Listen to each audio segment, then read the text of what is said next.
Drug free சொசைட்டியாக மாற்றணுன்றதுக்காக காலைல ஒரு அவேர்னஸ்க்கு போயிட்டு வந்தேன். அது போயிட்டு வந்ததுக்கு அப்புறம் ஒரு தப்பான ஒரு ரூமர் வந்து கிளப்பிட்டு இருக்காங்க. என்னன்னா, நாங்கள் ஐபிஎல் மேட்ச்சுக்கு ஒரு 2 years பிஃபோர் சம்திங் போயிருந்தோம். பாப்பா பிறந்து கொஞ்ச நாள் கழிச்சு, அது ஒரு 2 years பிஃபோர் இருக்கும், டேட் கூட தெரியல. அந்த டைம்ல ஃபேமிலியோட எல்லாரும் ஃபேமிலி ஃப்ரெண்ட்ஸ் எல்லாருமே போயிருந்தோம். அந்த டைம்ல வந்து என்னன்னா, ஒய்ஃப் வந்து இந்த மாதிரி ஒரு பாப்பா வந்து டேப்லெட் முழுங்க மாட்டா, அதை துப்பிடுறா அப்படின்றதுக்காக ஒரு டேப்லெட்டை வந்து அதை க்ரஷ் பண்ணி அதை இதுக்கு தண்ணியில கலந்து அதை பாப்பாவுக்கு கொடுக்கணுன்றதுக்காக ஒரு டேப்லெட்டை க்ரஷ் பண்ணி அதை கொடுக்குறோம்.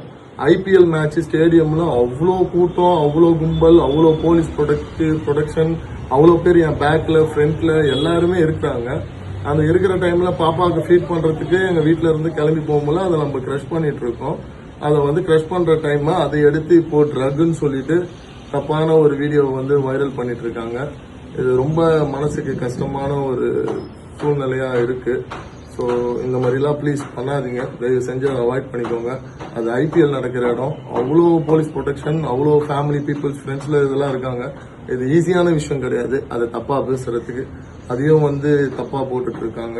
ஸோ இல்ல என்னாச்சுன்னா, அன்னைக்கு ஐபிஎல் நாங்களாம் தான் போயிருந்தோம். ஸோ குழந்தைக்கு அப்போ வந்து 1.5 years இருக்கும்.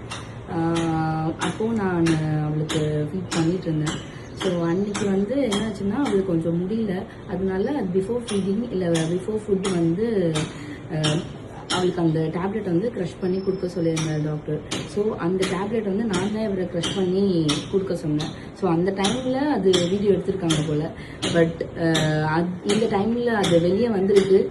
ஸோ எங்களோட கடமை அது எக்ஸ்பிளனேஷன் வந்து உங்களுக்கு கொடுக்குறது. பிகாஸ் வந்து சும்மா நல்ல விஷயம் பண்ணுறப்போவே வந்து தப்பாக ரீச் ஆகுது. ஸோ இந்த மாதிரி விஷயம் வந்து வெளியே பப்ளிக் கண்ணில் படுறப்போ அது கண்டிப்பாக தப்பாக தான் போகும். ஸோ அந்த வந்து எங்கள் சைட்லேருந்து நாங்கள் எக்ஸ்பிளனேஷன் கொடுக்கணும், ஏன் அது நடந்துச்சுன்னு சொல்லிட்டு. அந்த டைமில் சொன்ன மாதிரி அவ்வளோ ஃபுல் ப்ரொடெக்ஷன், அவ்வளோ போலீஸ் வந்து அந்த இடத்துல இருக்கிறப்போ எந்த ஒரு விஷயமும் உள்ளே போக முடியாது. அண்ட் குழந்தைய வச்சுட்டு அது பண்ணவும்